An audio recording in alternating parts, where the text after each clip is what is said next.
गाना लगातार टले जा रहा था।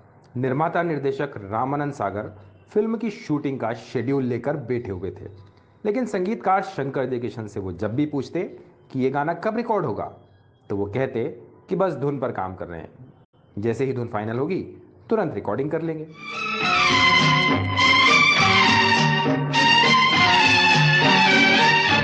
तब लता मंगेशकर भी बहुत बिजी थी, लेकिन शंकर जयकिशन के लिए उनके मन में एक सम्मान था, क्योंकि उन्हीं के गीतों से लता जी को कमर्शियल सक्सेस मिली थी। उधर शंकर जयकिशन की उलझन ये थी कि उन्हें इस गीत की धुन नहीं मिल पा रही थी। रामानंद सागर ने गीतकार हसरतपुरी को खास तौर पर यह गाना लिखने के लिए जम्मू कश्मीर भेजा था और उन जगहों को देखने के लिए कहा था जहां पर इस गाने की शूटिंग होनी थी। लेकिन शूटिंग तो तब होती जब ये गीत रिकॉर्ड हो जाता।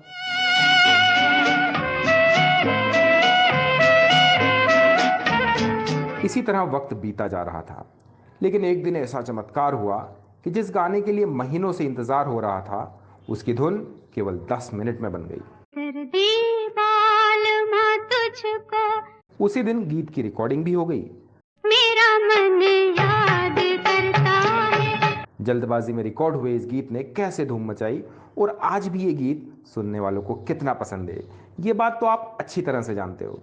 लेकिन आज मैं आपको ये बताऊंगा कि ये गीत इतने फटाफट कैसे बना और उसी दिन लता जी के अपॉइंटमेंट से लेकर स्टूडियो बुकिंग और 100 से ज़्यादा साजिंदों की व्यवस्था किस चमत्कार से हो गई। तो चलिए शुरू करते हैं गीत और संगीत का ये सुरीला सफर।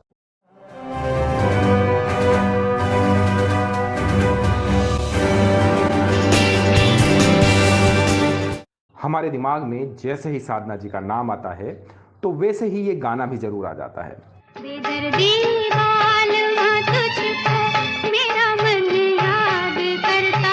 क्या शानदार गीत है, सब कुछ परफेक्ट। कश्मीर की वादियों में अपने प्रेमी की याद में तड़पती एक्ट्रेस के लिए लता जी की आवाज में मानो मोती झरते हैं।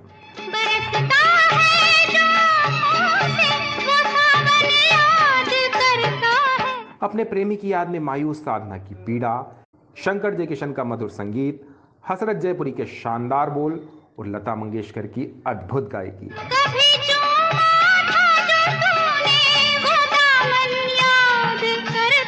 इन सब के अलावा एक और चीज जो इन सबको खास बनाती है वह है इस गाने की प्रस्तुति।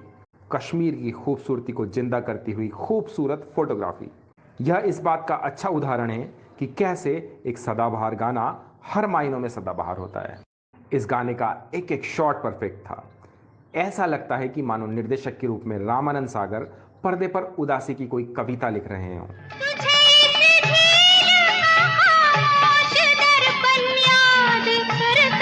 माना जाता है कि कोई भी महान काम बहुत समय मांगता है, परफेक्शन बहुत वक्त लेता है, लेकिन यह हर बार जरूरी नहीं होता। कई बार जल्दबाजी में भी ऐसी चीजें हो जाती है कि जमाना उसे जमाने तक याद करने को मजबूर हो जाता है।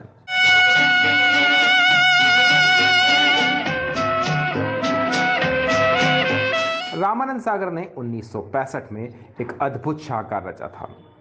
फिल्म आरजू की कहानी बहुत साधारण थी, जिसमें नायिका विकलांगता को अभिशाप मानती है, लेकिन एक हादसे में उसके प्रेमी की टांग कट जाती है। अब प्रेमी को लगता है कि नायिका उसे नहीं अपनाएगी, इसलिए वो उससे दूर हो जाता है। इधर नायिका विरह में तड़पती रहती है। फिर नाटकीय घटनाक्रम में दोनों की मुलाकात होती है तो प्रेमी की गलतफहमी दूर हो जाती है और दोनों फिर साथ साथ हो जाते हैं। Happy ending. इस साधारण सी कहानी को रामानंद सागर ने बहुत खूबसूरती से बुना था, जिसमें राजेंद्र कुमार और साधना की सदाबहार जोड़ी ने धमाल मचा दिया था। शंकर जयकिशन उस वक्त अपने करियर के शिखर पर थे और उन्होंने फिल्म में ऐसा संगीत दिया था जिसने न केवल आरजू को हिट बनाने में अपना योगदान दिया, बल्कि आज भी आरजू की पहचान इन गानों के कारण होती है। फूलों की रानी, बहारों की मलका,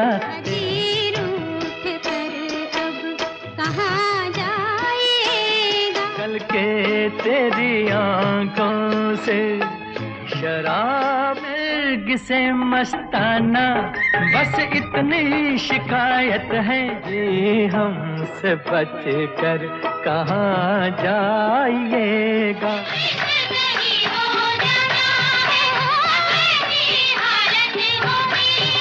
रामानंद सागर ने आरजू में कश्मीर की खूबसूरती को बहुत ही खूबसूरती से कैप्चर किया था। वो इस सैड सॉन्ग में साधना के दुख के साथ कश्मीर की वादियों की मायूसी को मिला देना चाहते थे। मतलब साधना का दुख सिर्फ फिल्म के गीत और संगीत से ही न झलके, बल्कि पूरी कश्मीर घाटी उनके दुख में शामिल हो जाए, ऐसा रामानंद जी चाहते थे। इसके लिए उन्होंने व्यापक तैयारी की थी। उन्होंने गीतकार हसरत जयपुरी को उन लोकेशंस पर जाने के लिए कहा जहां पर ये शूटिंग होनी थी। हसरत जी को ऐसे हालात पर गीत लिखने में महारत थी। वो आम बोलचाल के शब्दों में बहुत गहरी बात कर दिया करते थे। उन्होंने रामानंद जी की भावना के हिसाब से बहुत मार्मिक गीत लिख दिया। बेदर्दी बालमा तुझको मेरा मन याद। रामानंद जी चाहते थे कि गीत में जब साधना जी इस पेड़ के पास से गुजरे तो चिनार से पतझड़ होता दिखना चाहिए। पतझड़ से पहले चिनार के पत्ते सुर्ख रंग के हो जाते हैं। अब दिक्कत ये थी कि चिनार के पत्ते 3 बार रंग बदलते हैं और पतझड़ के दौरान हरे रंग से सुर्ख रंग में बदलने में इन पत्तों को केवल 1 हफ्ता लगता है। इसलिए रामानंद सागर ने श्रीनगर में एक आदमी को खास तौर पर तैनात किया था जो उनको पतझड़ के सही वक्त के बारे में रोज फोन पर अपडेट देता था। एक दिन उसने बताया कि चिनार के पत्तों का रंग बदलने लगा है। रामानंद अपनी पूरी यूनिट को लेकर अगली सुबह शूटिंग के लिए पहुंच गए।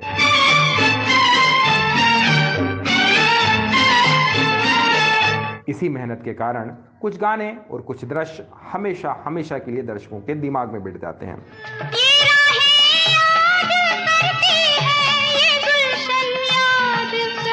रामानंद जी अपने काम को लेकर बहुत जुनूनी थे, लेकिन दिक्कत यह भी थी कि गीत रेडी होने के बावजूद इसकी धुन तैयार नहीं हो पा रही थी। शंकर जयकिशन मास्टर संगीतकार थे। उनके लिए एक ही गाने की 4-5 धुन बनाना चुटकियों का खेल था, लेकिन संयोग कुछ ऐसा हो रहा था कि यह काम लगातार टलते जा रहा था। रामानंद सागर ज्यादा जोर इसलिए नहीं डाल रहे थे क्योंकि उन्हें पता था कि शंकर जयकिशन जब भी धुन बनाएंगे बेस्ट ही बनाएंगे।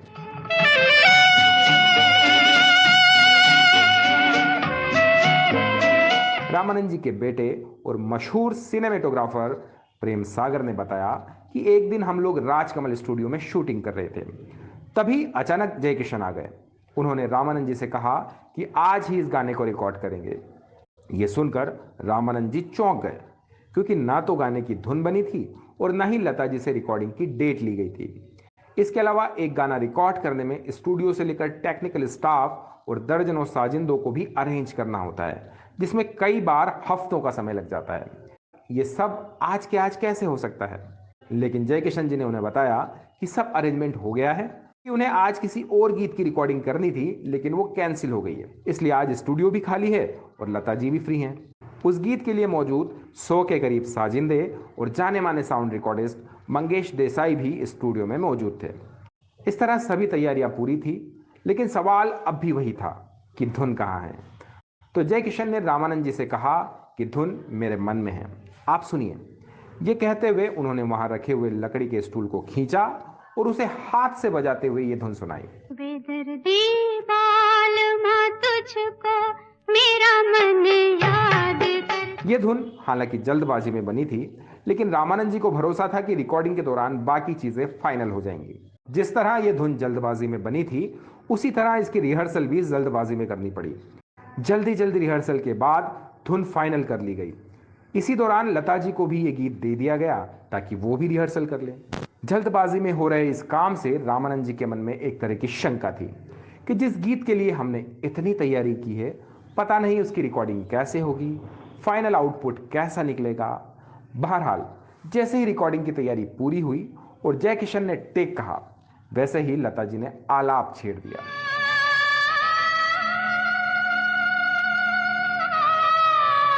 ये आलाप सुनते ही रिकॉर्डिंग पर मौजूद सभी लोगों के चेहरे खिल गए और उनको ये यकीन हो गया कि ये गाना जरूर कमाल करेगा। इस पेशकश में इतना ही दोस्तों। ये वीडियो आपको कैसा लगा कृपया कमेंट करके जरूर बताएं। आपका बहुत बहुत धन्यवाद।